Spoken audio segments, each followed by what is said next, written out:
Okay, we're up live and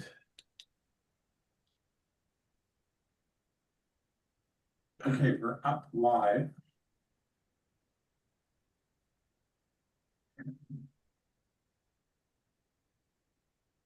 Okay, without done. Okay, we're up live.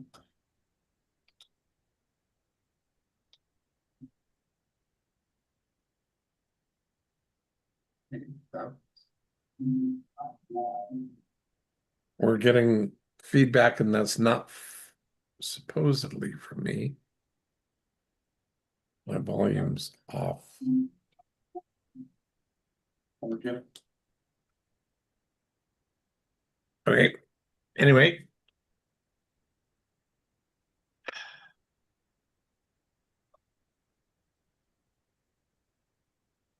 okay. Are we ready to start? I'm not quite. I'm still looking for my video that I had up, and Are you then okay? Are you okay? everything Are is. you okay if we kick off the announcements and then Yes, okay. absolutely. I should be able to find this one way or the other. Pardon me Okay. while I look for everything, but it's somewhere. All right. Well, while Blair is looking for that, I'm going to go ahead and kick us off with a few announcements here as we start tonight's episode of the Blair Dunkley Experience. First of all, welcome everybody here live with us, and welcome everybody on YouTube. Just a few announcements. Blair does have a couple books that are on Amazon. You can search either Blair Dunkley on Amazon, or you can actually search the books by name. Or if it's easier for you, the links are there on your screen. He's got The Ultimate Mind Hacking and also The Phobia Freedom Formula, both great books, both on Amazon, and a opportunity to take a deeper dive and a deeper look into the mind models and some of Blair's work. Also, he has a new book that is going to be coming out soon, so stay tuned for that. And we'll have more information on when the new book is going to be released. Also, there's the link, as you can see here on your screen, to join us live here at the Blair Dunkley Experience. If you go to rewiringthemind.com/weekly-webinar, you can actually join us live and be able to have an experience here on the Blair Dunkley Experience, which is where you get the most learning, the most impact with the mind models is actually being here live, bringing your questions and being able to have those answered and to actually have a live interaction with us. So those of you out on YouTube, we encourage you to join us here live. We are here every Tuesday night at 7 p.m. Mountain and 9 p.m. Eastern. And with that, I'm going to stop share and I will toss it over to, I believe, Colin. Thanks, Tim. Hey, friends. Welcome to the 387th episode of the Blair Dunkley Experience, our mind model community where we discuss mind models. If it's your first time, extra welcome. If it's your second time, extra, extra welcome.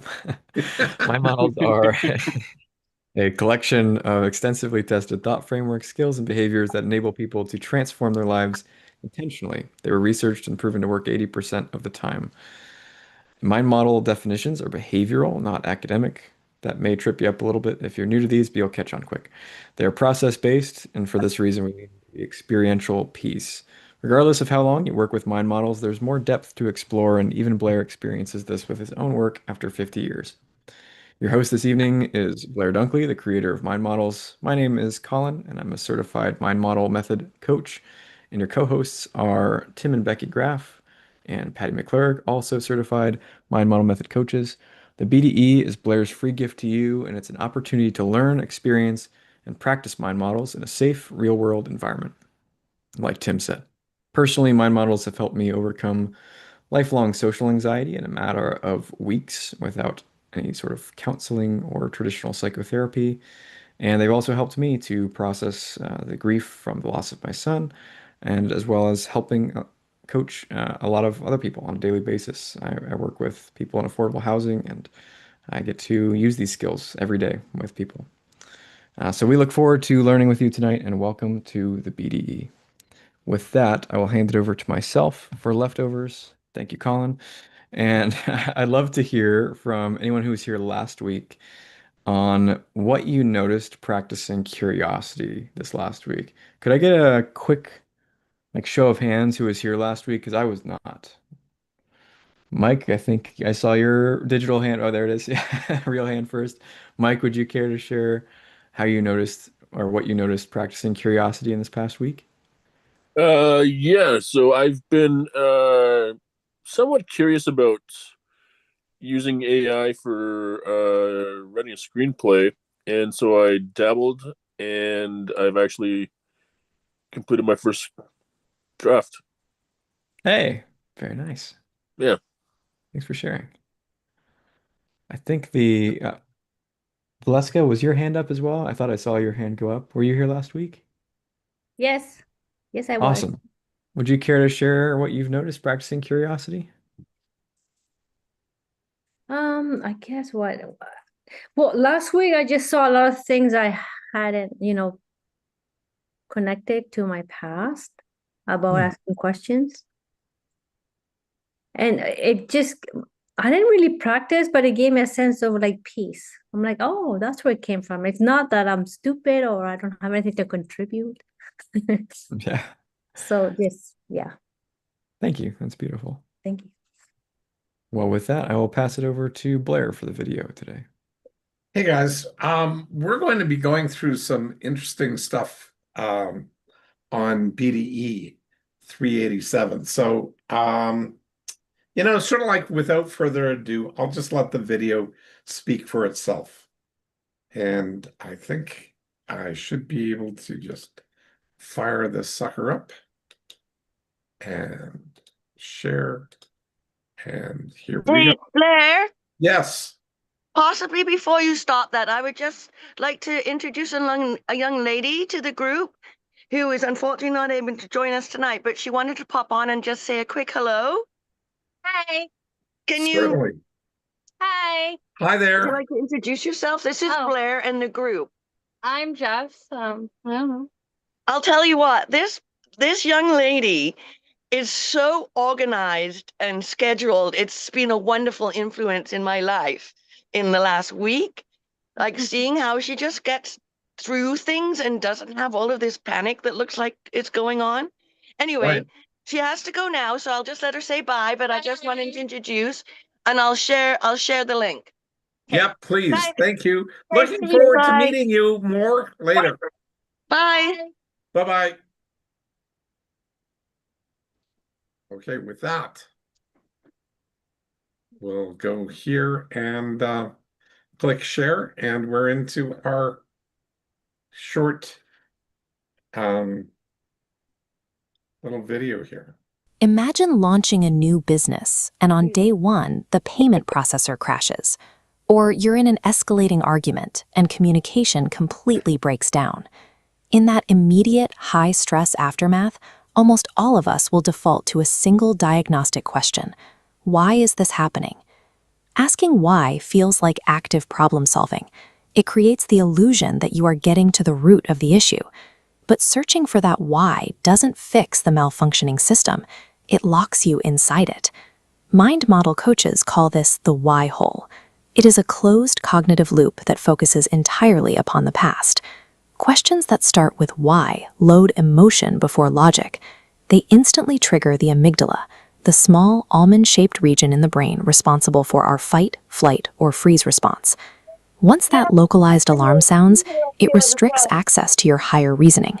The brain panics and starts generating reasons, excuses, and justifications instead of actionable solutions. This forces you to re-experience the emotional pain of the event, reliving the failure rather than objectively remembering the facts of what occurred. If our default question reinforces our stuck state, we need a manual, mechanical override to escape the spiral and regain control of your decisions. The first step in that override is abandoning subjective, moral judgments. You have to stop asking if you are good or bad, right or wrong. You replace that judgment with an objective evaluation. Is your behavior effective or ineffective? Swapping the word why for what or how acts as a manual switch. It disengages the emotional limbic system and boots up the prefrontal cortex, the rational, executive decision-making center of your brain. This diagram shows the cognitive line of consciousness, dividing the external world of actions from the internal world of feelings. Why questions drag you into internal valleys, labeled F. Asking what is effective forces you into the external peaks of B for behavior and evaluation. Effectiveness is strictly an external metric. You cannot successfully troubleshoot a broken process while you are trapped below the line, sorting through your internal feelings. To turn a failure into forward momentum, you can rely on a troubleshooting protocol known as the 4-step effectiveness loop. Step 1 is define the desired result, a baseline to evaluate progress. Step 2 is identify the behavior, what actually happened. Step 3 is measure the outcome, did the action move you closer? Step 4 is adjust the pattern, keep what works, replace what doesn't. By running your actions through this loop, you transform the abstract pain of a failure into a mechanical process of iterative correction. Operating this way produces a distinct psychological consequence: complete ego detachment. When you filter your life exclusively through the lens of what is effective versus what is ineffective, your perception of your own mistakes shifts entirely. Negative emotions and failures stop looking like personal shortcomings. They are no longer character flaws or sources of deep shame.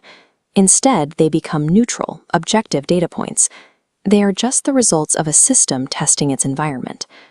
Detaching your ego is the mechanism that allows you to stop endlessly defending your past actions, so you can start actively engineering your future. There is one final trap to avoid: confusing emotional effectiveness with strategic effectiveness. Venting your frustrations might feel emotionally effective. It provides temporary internal relief, but often damages the external situation, like alienating a colleague or delaying a project. Strategic effectiveness ignores the desire for that quick emotional release. It focuses solely on executing the specific behaviors that will solve the root problem. Moving forward, the goal is no longer to prove that you are right or to excavate the why behind every past trauma. True mastery is the ability to evaluate your behavioral patterns objectively. It is the practice of turning every result into data and using every piece of data to dictate your next strategic direction.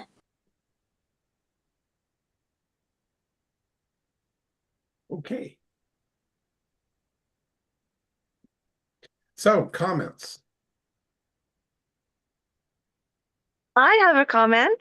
Fire I feel away, like Jen. this was made for me because it's kind of what I've been going through, and I just want to show you something. And you kind of had like a picture of it, not filled in the. Let me just get outside again. There's people here.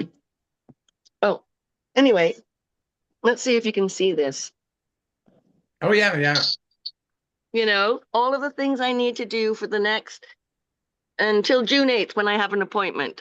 But I know it's kind of condensed, but it's working so well because it's taken fear, instability, not knowingness, and where am I going? I can see where I'm going.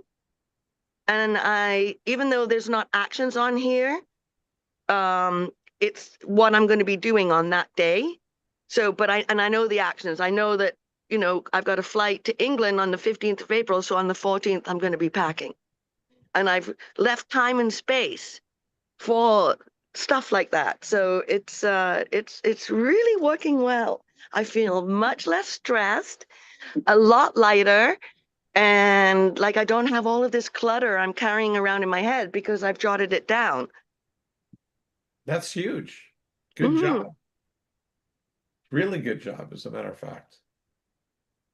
So, by the way, you said they're not behaviors, but they actually are. Well, they are, but plan for they're not like future behavior. specific bite-sized pieces, but Yeah. this is bite-sized compared to what was in my head. No kidding. I had like 10 plates of noodles in there. Now I don't really feel like I have any. Well, don't starve. Just kidding. No, I'm not going to starve, but no, it's just, and making it colorful and playful really helps me too, because I want to play with my life. That's excellent. That's really good. A big change in the last week for me. No kidding. Okay. Well done. And is that effective for you? Massively, massively. And I'm so proud of it. Like, I'm showing everybody, look at this, look at that, because I just feel so organized. Because, well, people say, well, where are you going next or what are you doing? And I'm like, oh, well, and I do it spontaneous, fly by the seat of my pants. I mean, the wind changed today. Seriously, it did. So I couldn't take the seaplane home. So I'm actually staying in Gibson Seashells for another couple of days. Sweet. You know, I know. So I was just like, okay, but that still doesn't really dislodge anything there, because much of this stuff I can do here, but just having it down just doesn't leave it in a pile of unclassified stuff. You know, it's classified, it's bite-sizable, and like when I look at my taxes, the other day I was sitting on the bed at my friend's house and I just started taking out papers that were not important, didn't count, and they were all ready to burn. So it's lightened my load. So now I just go, okay, now I just need to go in there and do this, this, and this. But there's no clutter around it. It's kind of chunked down and anyway, I could go on for hours because it's just amazing. Cool. Highly effective. Well done. So, Colin,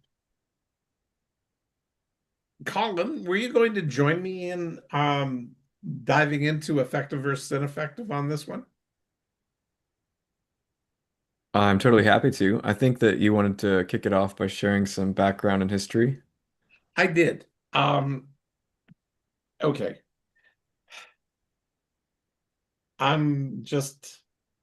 Anyway, I put a lot of that into the BD Insider Notes. And if you guys want them, they're available. But I'm writing the Insider Notes, and I did sort of a slightly different content piece for the opening overview of this. So, number one, we are going through such massive change in the world right now with AI and everything else that's going on. And I'm finding, like Jackie just demonstrated how she got effective. And in spite of change and normal change, but normal clutter would have been the norm, I believe. That would have been fair to say, Jacqueline, and if it isn't, jump in, but I think that would have been reasonable. But when you take a look at effective versus ineffective, and you're able to start pivoting, all of a sudden, your stress level goes down. Your enjoyment level tends to go up. And it tends to be way more effective. Now, the video talked a lot about objective and subjective. Well, when we hold everything subjectively, we are locked into our emotional belief of how things are or should be. However, it doesn't give us clarity on where we are, and we don't know how effective we're being in that moment or not, because we have nothing to actually test anything against. But once we start putting that stuff down on paper, like Jacqueline did, it's huge. And so we wind up having a behavioral, we call them in BD behavioral definitions. So effective versus ineffective is the fastest way to shift from why-based emotions into what-based emotions. Now, right there,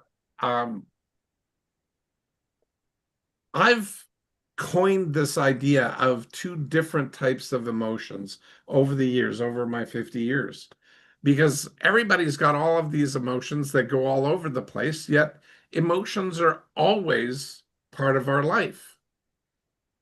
But when we have all of these stories about why we're feeling what we're feeling, and they tend to be paragraphs or, long things, rather than what I'm feeling is frustrated or upset or happy.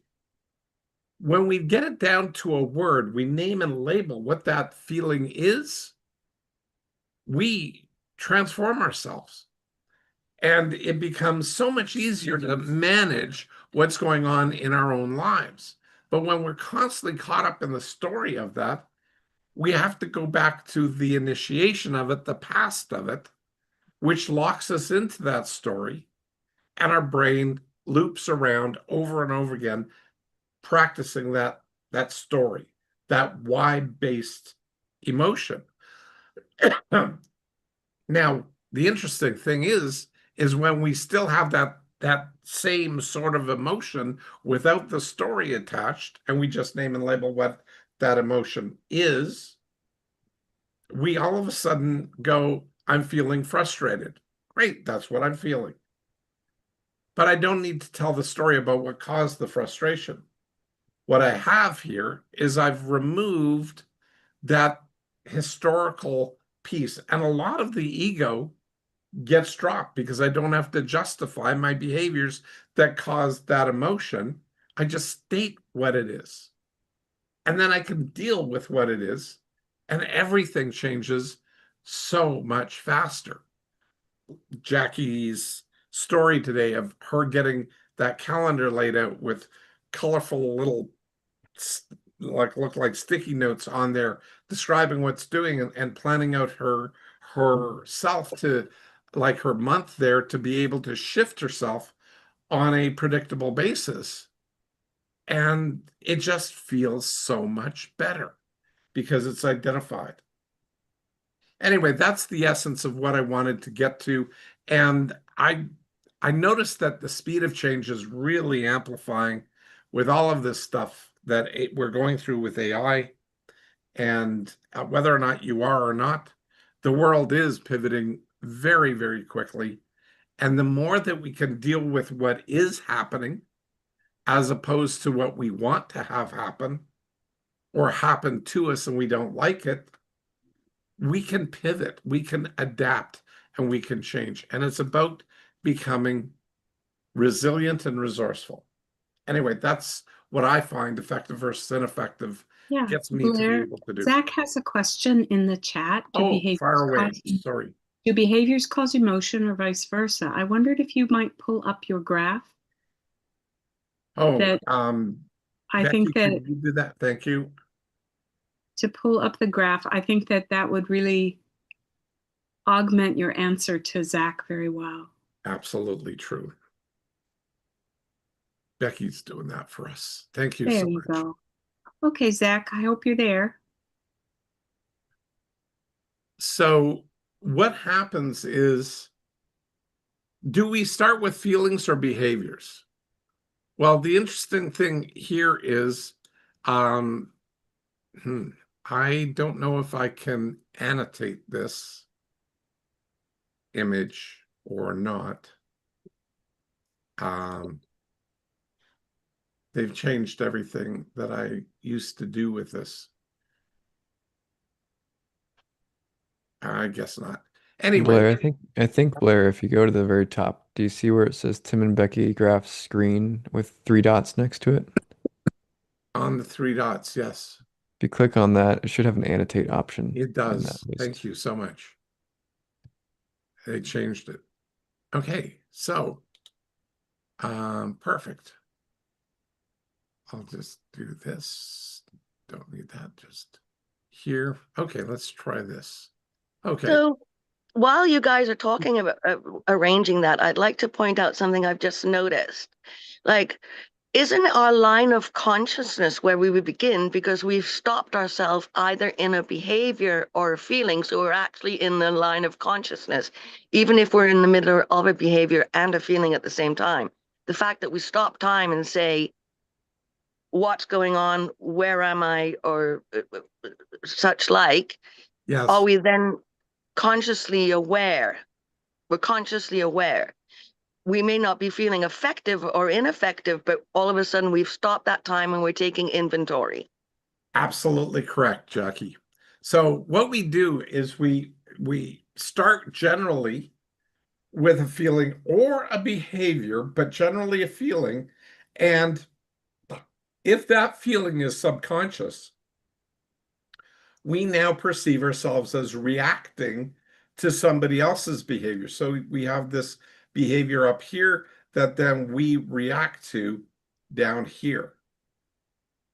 However, we keep on bouncing back between our feelings and our behaviors And if we don't become aware of what we're doing, this line of consciousness sort of almost evaporates, where we just are going between this subconscious conscious thing of these emotions.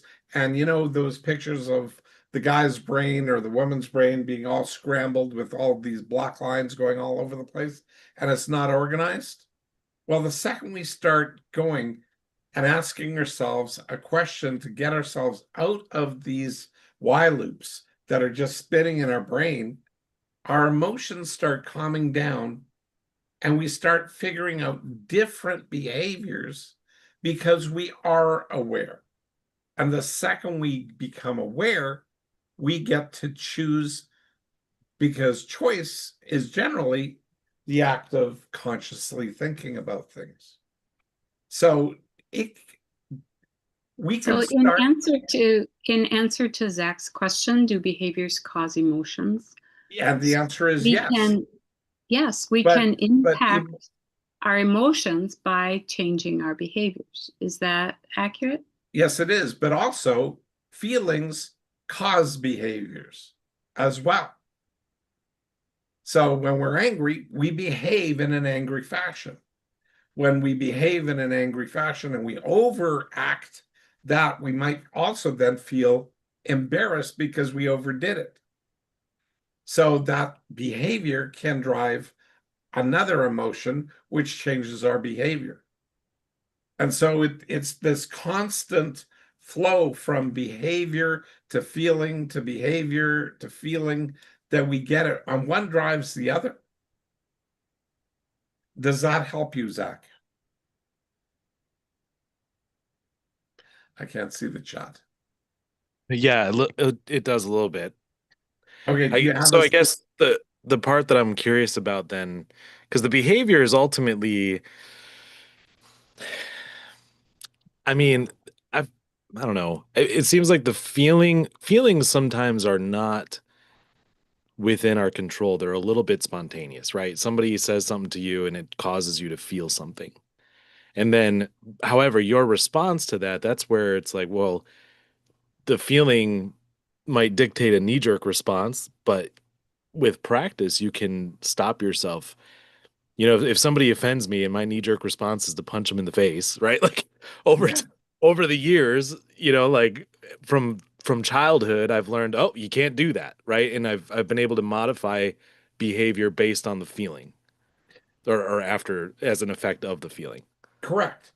However, in mind models, when we go through the more advanced version of this feeling behavior chart, we actually can wind up choosing our feelings.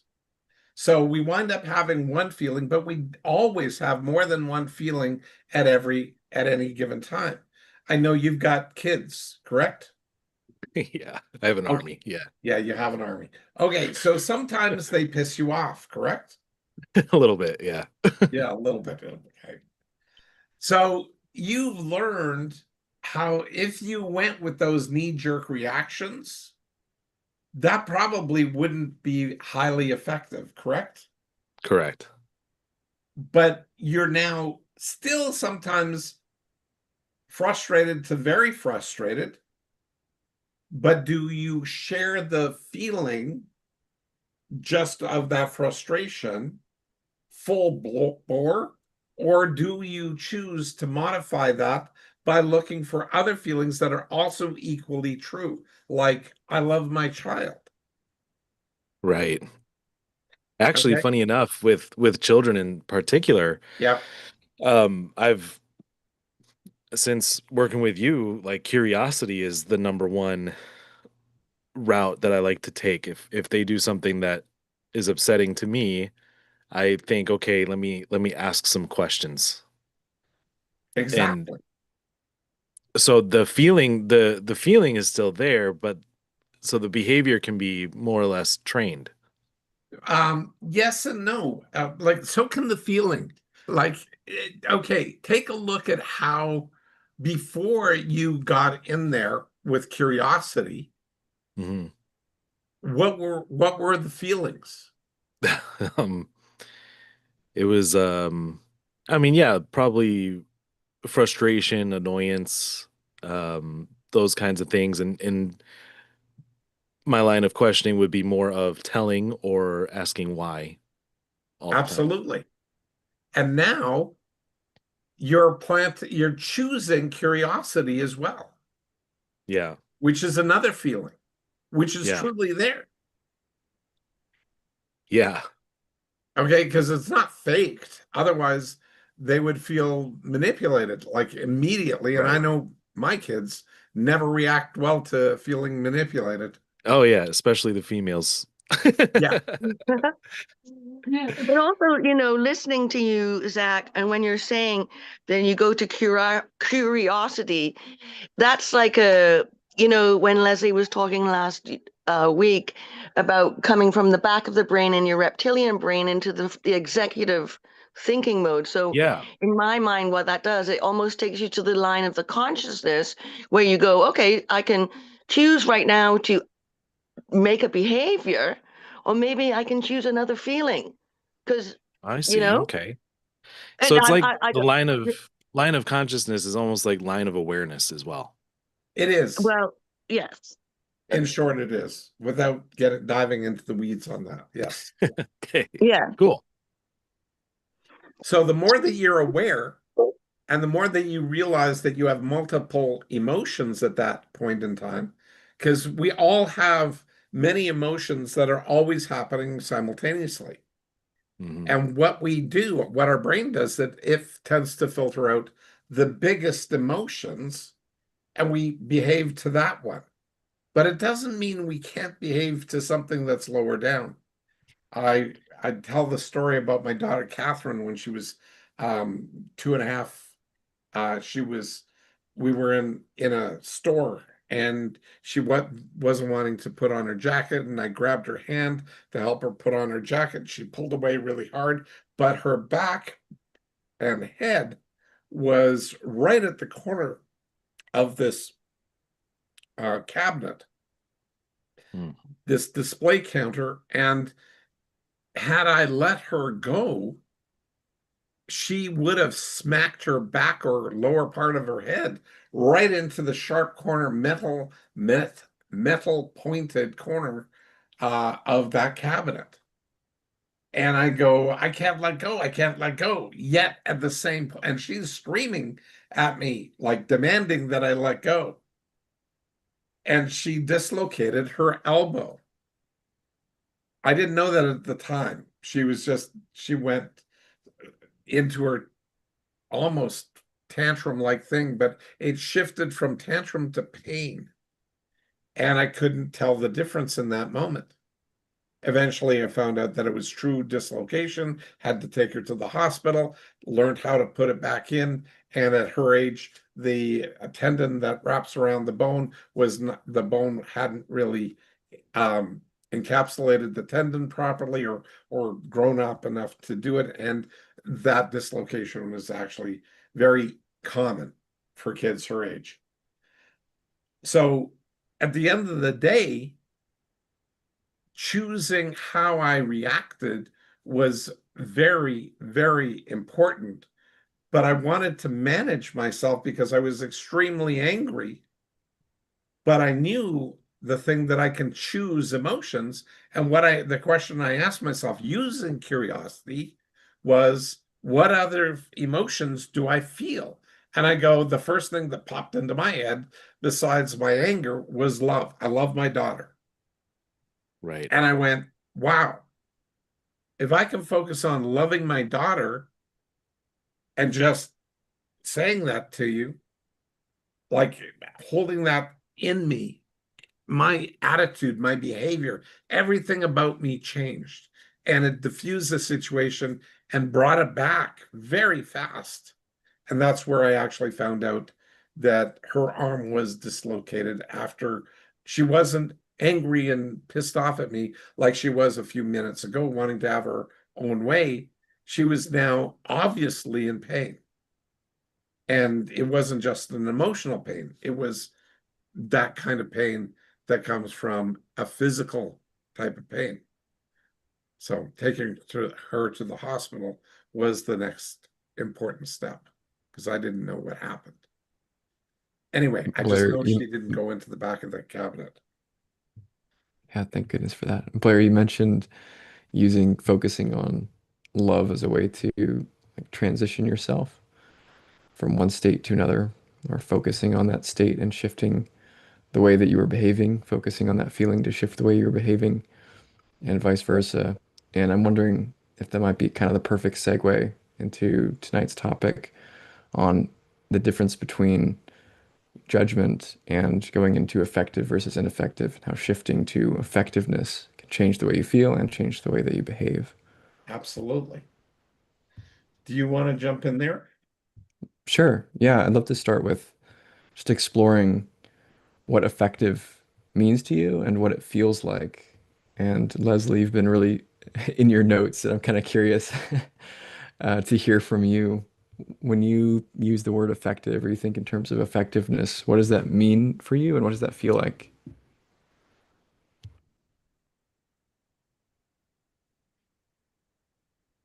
Being effective is a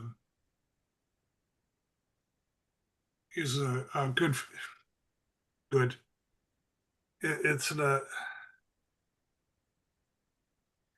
It is a positive feeling to be effective. The last few days have not been very effective at all. I've been just seasoned out, winter seasoned out. I need some warmth, I think. I need something different to happen. I've not been effective lately, and the ineffectiveness of my actions over the last few days have not it's just hard to transition. Sometimes it is just hard to transition, and that's okay. Mm. Leslie, may I ask you a question, please? Sure. When you're saying I'm not effective, is that an effective statement for you? Yes. It is? Yeah, because I'm not accomplishing things that I need to be accomplishing. So does that sound like a judgment or a No, it's a realization. Mm-hmm. Mm-hmm. It's a realization. I know I'm not getting anything done that I should be getting done, and I just know that I'm not. So are you in judgment, or what's the other side of the judgment one? Evaluation. Thank you. Yes, yes. Are you in judgment or evaluation right now? I'm evaluating. I'm evaluating that, yes, I am ineffective, and I'm all right with it. Okay. I don't know if anybody right now else I'm okay. I'm okay with it. I don't want to be like this forever, and it will change. Something is going to spark. Something is going to happen that will something external will happen to create a spark that will transition me from being ineffective to effective. There's So are you looking for a feeling to make that switch? You said a spark, so I'm trying to like fluff that out. I need a spark or something you said. It's interesting. Your question is interesting. There are things that are going on in my background that are shouldn't be happening this way. It's supposed right. So if we really want to like get into it. I'm caught in a position where I can't do what I need to do next because I'm depending on other people to be more effective than what they are currently being. So I guess what your dilemma is, how might I be effective with all of this going on? Well, there's nothing much more I can do. I can't get, it's snowing right now again, so I can't get out into the garden, and it's just the end of March. Things will happen. Darn snow. So Leslie, is that really an issue of you being ineffective? Or is that a fact that your situation does not allow you to move forward right now? Self situation, other. Yep. Yeah. Self other situation. Yeah. So True. if you can't move forward, what might you do completely differently that might be effective? Watch a movie. Exactly. Do something enjoyable, and just wait for the things that are supposed to happen. Yeah, get your R&R in now before you get so busy in the garden where you're going to wish it would rain one day. Yep. Yeah. You know, that actually is a very reasonable plan, by the way. There is a lot of things that I've had to learn to adjust in my life for the last 3 years with all the medical stuff I've been going through. I can't do what I wanted to do. So, and I can't do it, not because I don't want to do it, but because I physically can't yet.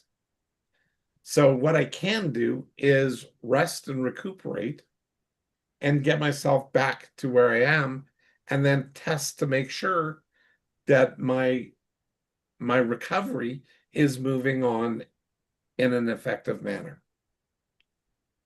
And test that out, see what's happening. So, you know, there's small incremental things that can help me understand where I'm at and then adapt to what is.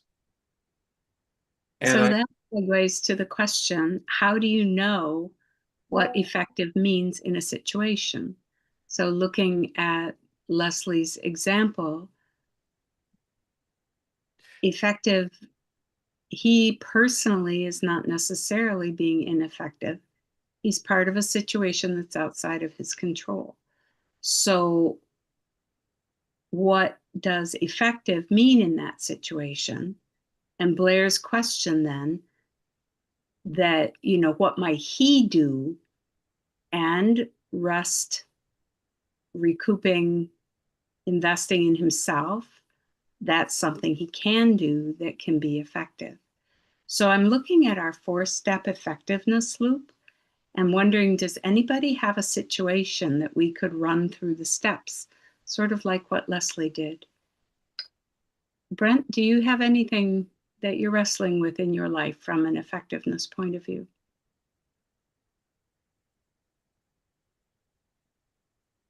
Not necessarily, but I did have an example of something. I did have a conversation with somebody, and I later sent them a text for evaluation purposes for third party of behaviors to make sure.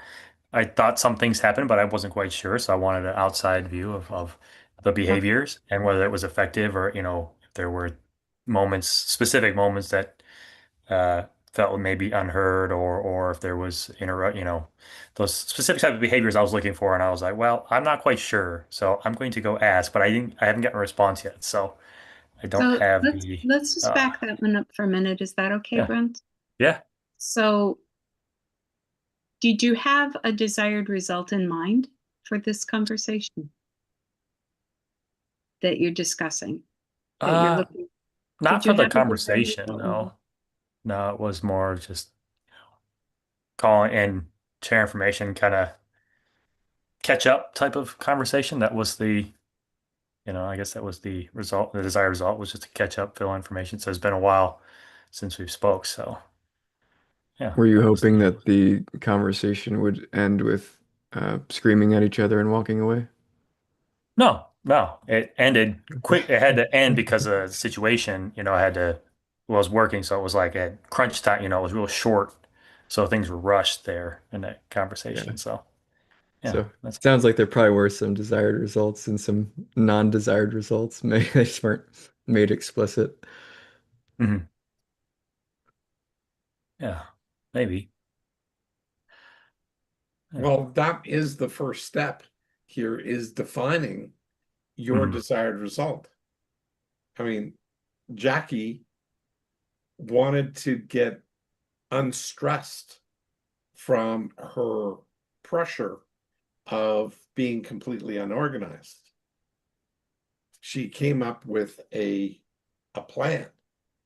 And that plan was literally to be able to identify a behavior, in this case, something she could do, so she could see how her month or so unfolds. Yeah, so I'll apply it to mine. This was the desired result was to have a conversation and catch up, but it was cut short, so I couldn't quite get the reaction or understand like what happened from there because the situation was I was like, hey, you gotta go, like that was it. So there was a blank, like it wasn't fulfilled. There was nothing complete. So I went ahead and then respond later, text like ask the questions to identify, the things happen to identify behavior issues if there was something that wasn't communicated at that time. So I was looking for So that actually an gets answer. into step 3, which is measuring your outcome. You did not have the Yeah. outcome that you desired, and then you made an adjustment. You adjusted your Yeah. pattern, you picked what worked, Yeah. and Well, I haven't gotten a then response yet, so I don't, either yes or no. So I asked like, but hey, you made an adjustment. You're waiting to measure the outcome of your adjustment. yeah. But So you that's it. made Yeah. an If I don't get a adjustment. response, then I get there's an answer there and Mhm. adjust there. But if I do, then I can have more adjustments to specific behaviors that I was Right. looking to address. So So we look at this mind model, effective versus ineffective, is the starting point, and curiosity layers into that. Everything is okay. How did this work? Is this effective or ineffective? What was it that I wanted to happen? What actually happened? What might I do differently? All of that is curiosity, and curiosity plays into every step of the 4-part effectiveness loop. So curiosity is foundational to just about every mind model that we have. And they play into one another and they layer. So, Valeska, I'm curious, what are you taking out of effective versus ineffective?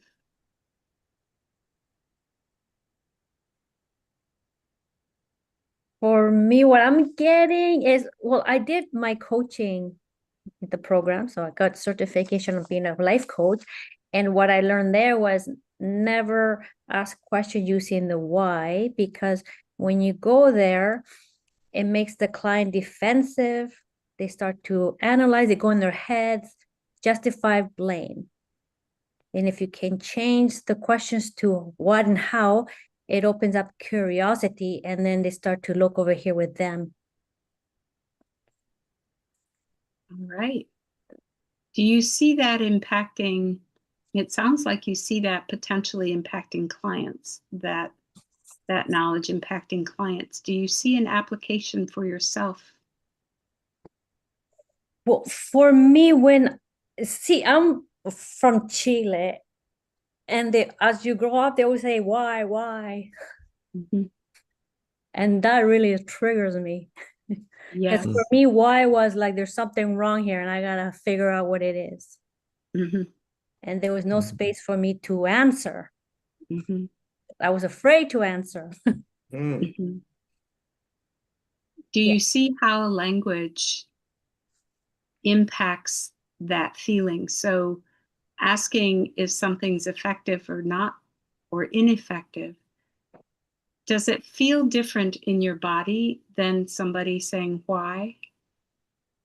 Oh yeah, I'm always listening to my body, and yes, when there's something wrong, my body tense up. And I've been practicing breathing to calm me down. Because I had my mind, see, my brain and my body were disconnected for so long, and that's how I survived. Going in my head, okay. But now that I'm more like aware, I need to calm myself down and just breathe. Well done. I can relate to that a lot. So, So Mike, what are you taking out of? Oh, I'm go sorry, ahead. Blair, go ahead. No, I was just going to ask, what role does curiosity play in your effectiveness and ineffectiveness? Do you use curiosity there? Yeah, Alaska. Me. Yeah. So what does it play? What do you mean?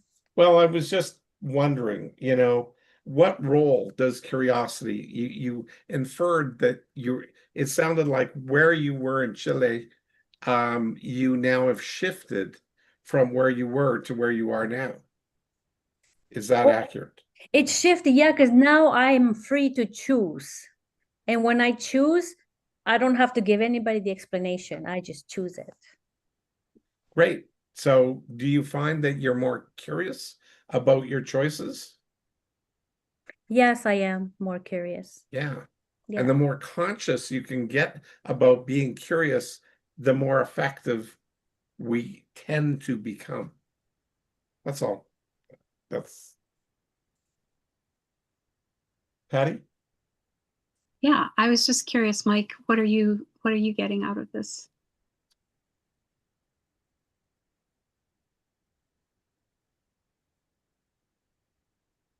You could shake your mic.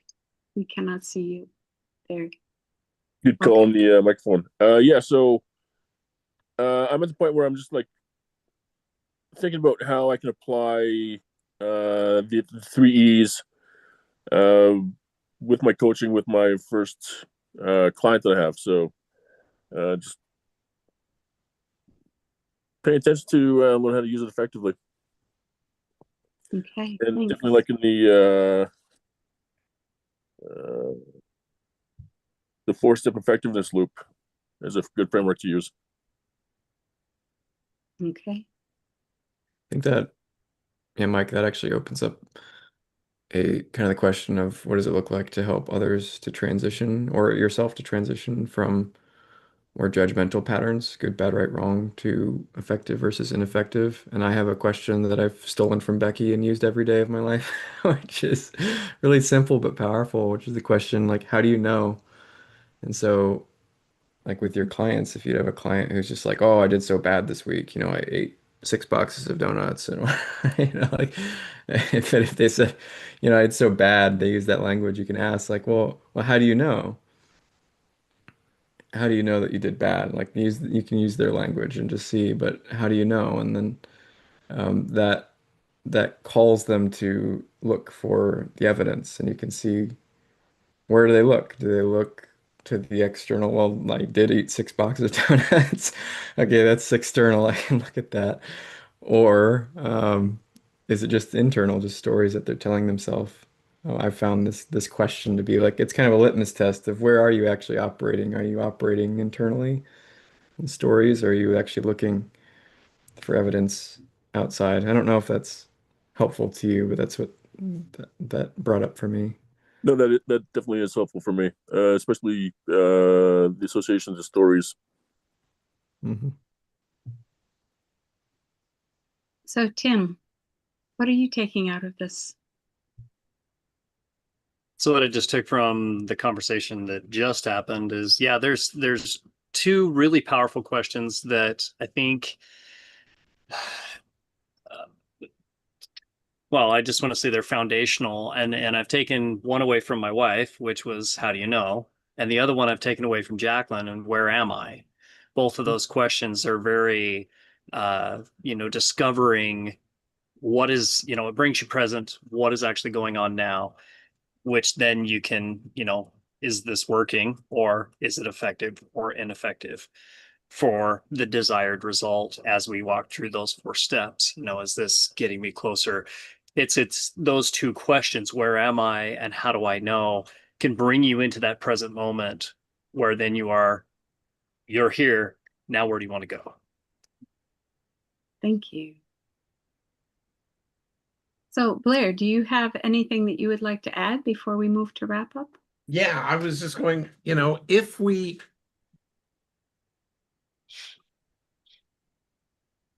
okay, I'll just share. You guys know a lot about my medical events over the past 3 years. So I went to the doctor today. I thought it was important to get checked out. I've been getting a little lightheaded easily, bend over, stand up, feel lightheaded. I went to the doctor and found out that I had surprisingly low blood pressure. So 104 over 56, which is low for me. Not good. Now, the funny thing here is over the last 3 weeks, as I've noticed my blood pressure falling off, over the last 9 months, actually, year and a half, with all my other medical situations, I wasn't able to work out very much during that time. Well, very lightweight workouts. I've started doing more cardio. Well, what does cardio do? It helps.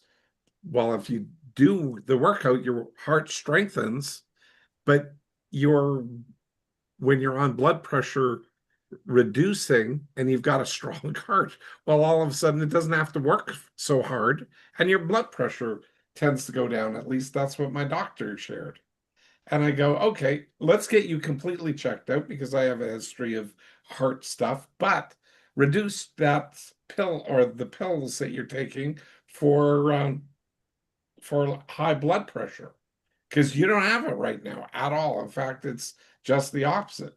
So all of a sudden, stuff that I needed to take because I was inactive, I don't need to take so much potentially, and I'll get it checked out.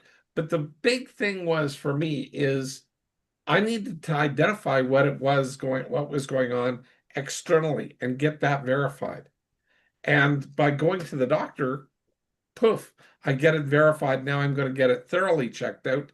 And all my fear and concern has more or less evaporated because I'm in the active part of checking out things and getting things externally verified, which is great because then I can deal with things. So I have identified an intention. I set a behavior of getting myself checked out. I am getting measurable outcomes, and I'm going through a process of creating measurable outcomes so that I can get my pattern adjusted. It'll have micro adjustments right now, but it will go on with more adjustments when I have my appointment with my cardiologist as well. So there you go. Life can be out of control or in control. It's like, how much do I want to worry about it? Very little. So what behavior can I do to minimize that worry? I did it. I checked it out and I moved forward. So that's where I find this whole thing of, is what I'm doing effective or ineffective? And it totally is effective because I'm feeling way better than I was earlier today, prior to meeting my doctor. So anyway, just thought I'd share. Patty, do you want to start? Maybe Patty is frozen. I don't know exactly, but she definitely looks like she's frozen. She's just very serene. Okay, there we go. Well, maybe I could impose upon Tim to start with until Patty gets back. Start with wrap up if you don't mind, Tim. Oh, 2 seconds. I think. yeah, I think she's coming. She's coming back. There she is. My screen froze and I lost everybody's. Yeah, there we go. She's back. Now that I'm completely gapped out, are we ready to go into a wrap up? Yep. We were just handing off to you. Yep. Okay, well, thank you. Just a reminder of the wrap up. We're just looking for what you took away from tonight, and then what value did this experience have for you on a scale of 1 to 10, with 10 being great value and 1 being not so much. So, Leslie, may I begin with you? Would you like to participate in wrap up? Certainly.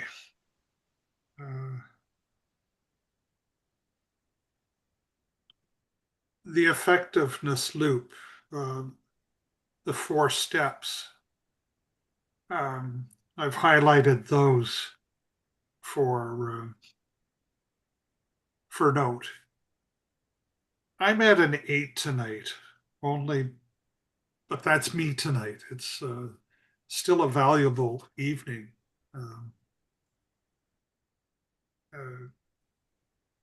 It's just the spot that I'm in today. Good. It's okay. Thank you.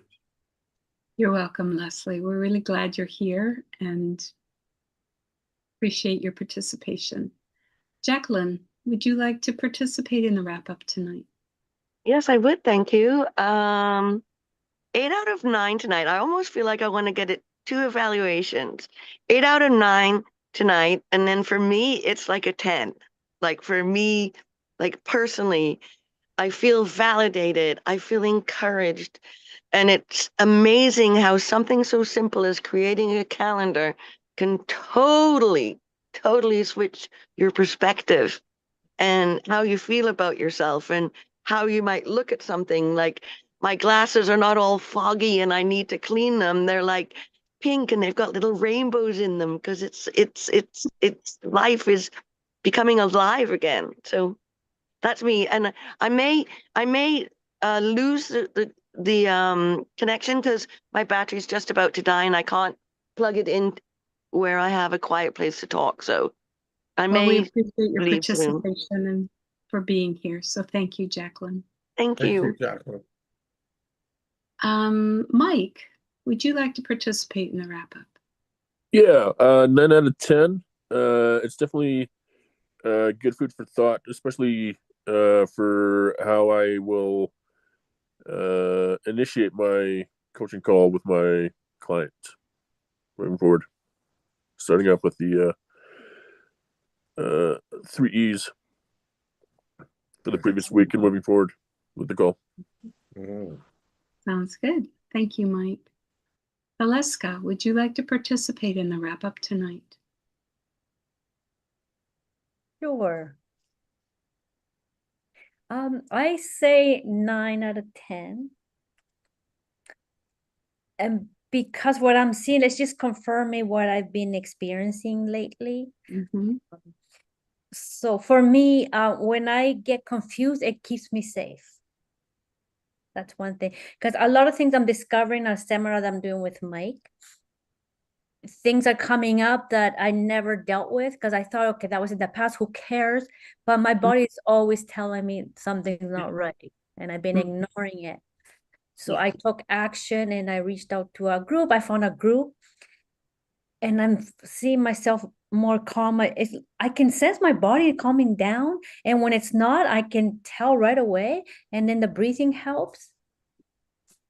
And then I catch myself, okay, you're not confused. You're just want to be safe from what?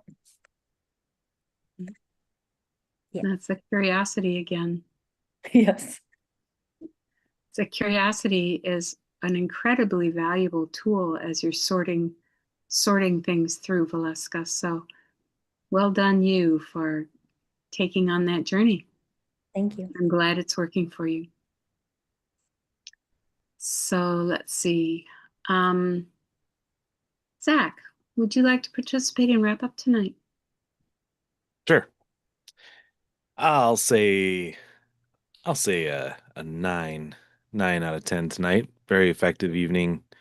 Thank you, Tim and Becky, for all the answers to my millions of questions in the chat. It really did help me though find some clarity there. I really found effective the chart, the graphic of the feelings and behaviors and the relationship between them. That was really pretty eye-opening, and I also enjoyed this this post from Tim and Becky, data enters as emotion first, and that little definition, that was pretty awesome, pretty informative, because a lot of what I coach people on has a lot to do with emotions, and that's why I was asking so many questions about it. So it was very helpful and effective. So 9 out of 10. Excellent. Thank you, Zach. It's always good to have you here. Let's see. Brent, would you like to participate in the wrap-up tonight? Yes, thank you. Man, the video is a little different. I like that. So the design, the way it was set up, that effectiveness loop. Make sure I wrote that down. I made a chart of that, copied that on my notebook. So that was a great takeaway. And I like we had that with Leslie, an example there of working to identify effectiveness and working towards that. So that was great to see that what we were going over and actually see that and have the examples, the clear examples of what other people went through to identify that same type of loop, that behavior to get to effectiveness. Yeah, I give it 8.5 for me. Great. Thank you, Brent. Let's see. Shannon, would you like to participate in the wrap-up tonight? Ma'am, I always enjoy a good conversation about curiosity and effectiveness. It's such a flashlight. There are so many things that if I don't ask the questions, in a way, my life doesn't move forward. Like my mind has become so trained from this experience here and from other life experiences, and the effectiveness loop, even if the desired result that I'm going after isn't achieved, the things that are uncovered by following the path and asking the questions and going on the adventure, that is gold. I mean, you might discover a different desired result that you didn't know about before, but at least like following the steps and doing, like you always used to say in the beginning, Blair, if you don't do it, it doesn't count. Doing something, is incredibly, I don't know, it's incredibly powerful for stirring the pot and getting things moving. It's the video. I really did like the video a lot too. Some of the changes in how the video was done, that was really nice. And I think that spending time on some of these foundational mind models has been really, really valuable for me. So it's an 8 for me tonight. Thank you, Shannon. Jacqueline, did you have something else you wanted to add before your phone dies? A good old fail fast, falling forward. Okay. No, I think that she had put that in the chat, like before you asked her, like she had wanted to go first. Okay. Based on the timing. All right. Thanks, Shannon. So, Colin, would you like to participate in the wrap-up tonight? Sure, Patty. Thanks. Probably a 9 for me tonight. I think what I enjoyed most was just listening and relating.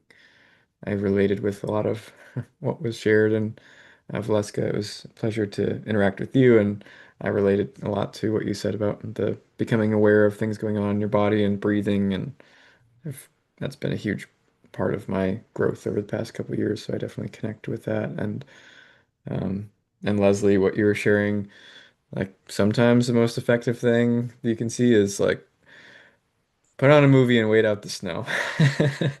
And I think it can be really helpful just to accept and give yourself grace on that front. It's like sometimes situations just, make that the option. And that's okay.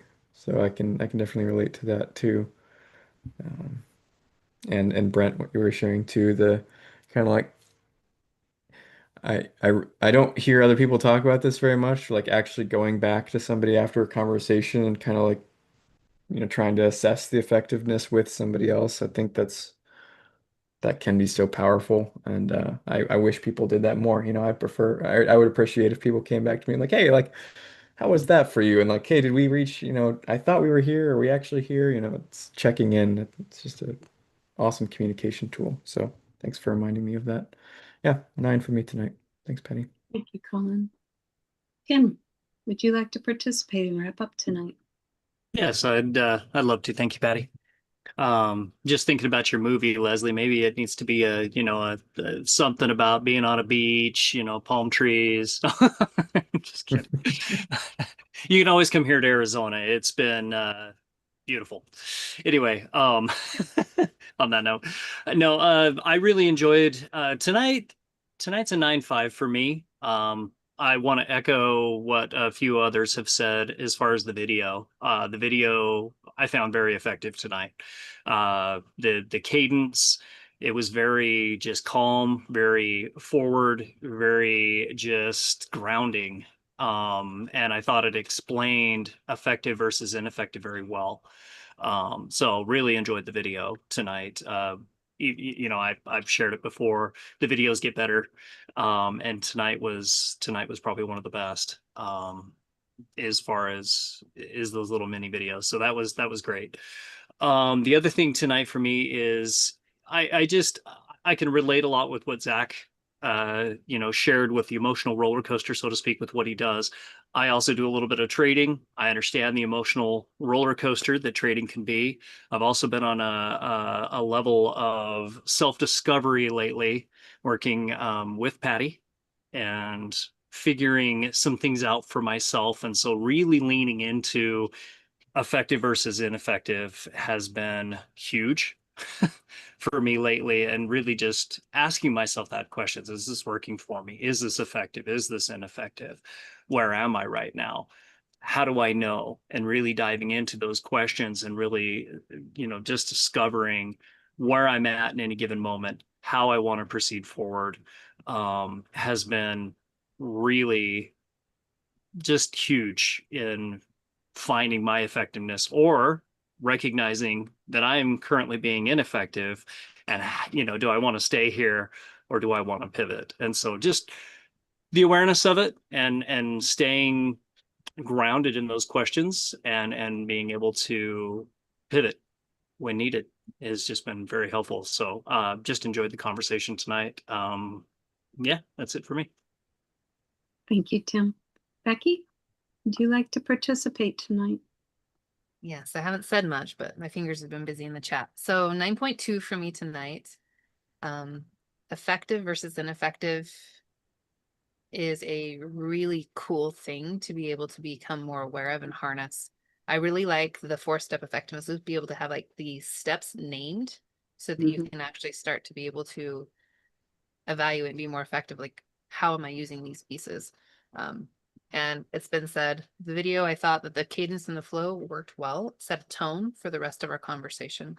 Appreciate everybody who shared. Again, Valeska, wonderful to have you on. And Leslie, thanks for modeling for us. It was awesome. And Mike, you sharing as well. And Jacqueline, I'm super stoked about your color codedness. Thank you for modeling what I perceive to be the fueling effect of effectiveness. Because when we feel effective, we tend to want to do more. It kind of riffs a little bit. And so it breeds and propagates itself to more effectiveness in life. And that's a really cool thing to be able to, again, just become more aware of. How are we filtering things, or how are we looking at things? We can find something effective in anything, even if it's not effective, because now we at least have an effective thing to not do anymore. So it has a lot of utility in how we frame things. So appreciate you all for leaning in and being here with us tonight. And Zach, thank you for your questions in the chat and opening up the conversation about emotions, because again, understanding how things work is effective, not only for you, but for, my assumption is, everybody on the call. We all deal with emotions, and having a little bit more understanding of how they work can help us be a bit more aware and in tune with what we're doing, so that we can become more effective. So it was right in alignment with our topic tonight. So thank you for asking those questions as well. Thank you, Becky. Okay, well, for me, it was an 8.5 tonight. I thought that the discussion really illustrated the role and the impact of curiosity on effectiveness. And I liked seeing that come up over and over and over again, that everybody who's dealing with or wrestling with being more effective is also becoming more curious, and their curiosity is effective for them.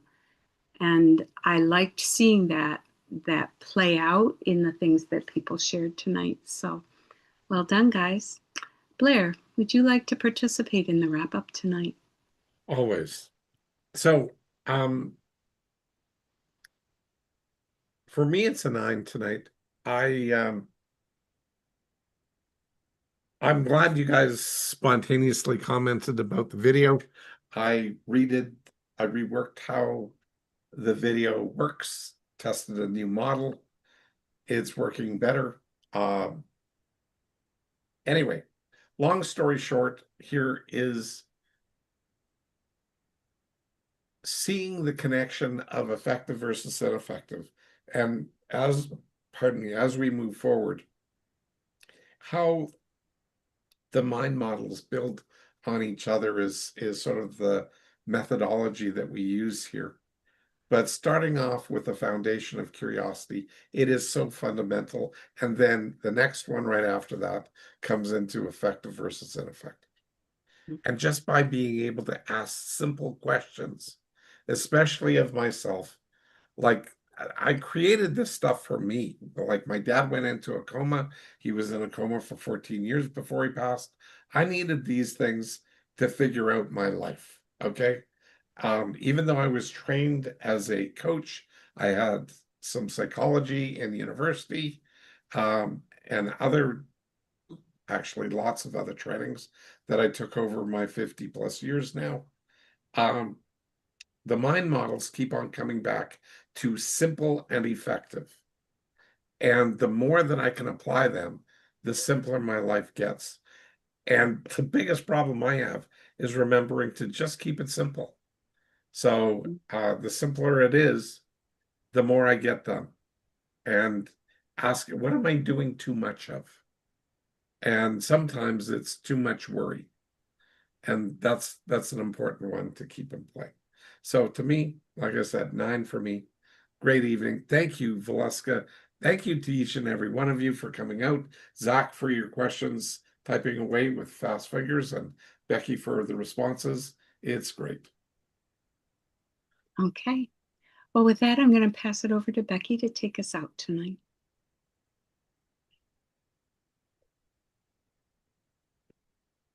All right, you guys.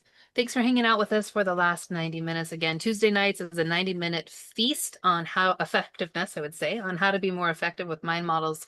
We appreciate you investing your time in yourself with us here, whether you're live on the call or whether you're out there on YouTube. We appreciate it. Just a couple announcements as we end tonight is Blair has an opportunity for you to get access to the BDE Insider Notes. They start at episode 318 and they are consistently updated. We're currently on episode 387. So there's a wealth of knowledge and wisdom. Now, what's really cool about the Insider Notes is we prep quite a bit for these calls, but we always follow where the conversation goes. We want the people who are here live present with us in the room to be able to have an experience, because experiential learning is a super effective way to learn and be able to integrate information behaviorally into your world. So if you want to get access to the things we didn't get to cover, as well as the things that we did, and also have access to those videos, the video that Blair shared at the beginning, we recommend that you get your hands on the Insider Notes. It's $25 a month or $300 a year. You can go to blairdunkley.com/BDE-insider-notes and be able to sign up there. Highly recommend it. Also, Blair has 2 books on Amazon currently, Ultimate Mind Hacking and Phobia Freedom Formula, with a third on its way, so stay tuned. We'll be able to give you more information as we get it from him. You can search by his name, Blair Dunkley, or Ultimate Mind Hacking, the title, Phobia Freedom Formula, the title. Definitely recommend that you do so. And again, we are here every single Tuesday night at 7 p.m. Mountain, 9 Eastern. We would love to have you join us in the room. If you'd like to do so, go to rewiringthemind.com/weekly-webinar. You can go ahead and sign up and join us then. We appreciate you all. Thanks again. Just wait. Please, I'm going to interrupt you, Becky. Oh, and I forgot one important thing. The practice experience. Homework. Okay, before I let you guys go, I'm going to stop sharing that because we don't need to see that while I do this. I totally forgot, you guys. We are doing a fun little exercise where we ask that you actually practice what it is we chatted about tonight. So tonight we were talking about effective and ineffective. So what we're going to ask that you practice over the next couple days before we join each other again on Tuesday is notice how you feel when you're applying effective versus ineffective in your daily life, moment by moment. Start paying attention to how or what is coming up for you, and then bring it back next Tuesday so that we can have a chat about it in our leftovers so you can see the actual shifts that applying those in real time can make in your life. Especially in those moments where you just had a little plug here, especially in those moments, we all find ourselves, I think, in that situation where we're like, crap, I screwed up. That was bad. That was good. We go into those judgment type language. In those moments, attempt to replace that good, bad, right, wrong language with was it effective? Was it ineffective? And just see how that feels, how that impacts the way you move forward. And one other thing is, was it or what about it was effective? So again, you can start getting curious about the nuances of the things that are going on in our life and start to tease out the effective pieces and see what happens. Bring it back next week. We look forward to hanging out with you next Tuesday, 7 p.m. Mountain, 9 p.m. Eastern again, rewiringthemind.com/weekly-webinar. If you're out there on YouTube and like to join us in the room, we'd love to have you. And with that, have a wonderful rest of your day or night, wherever you're tuning in from, and we'll catch you next week. Take care, everybody. Night, everybody. Bye-bye.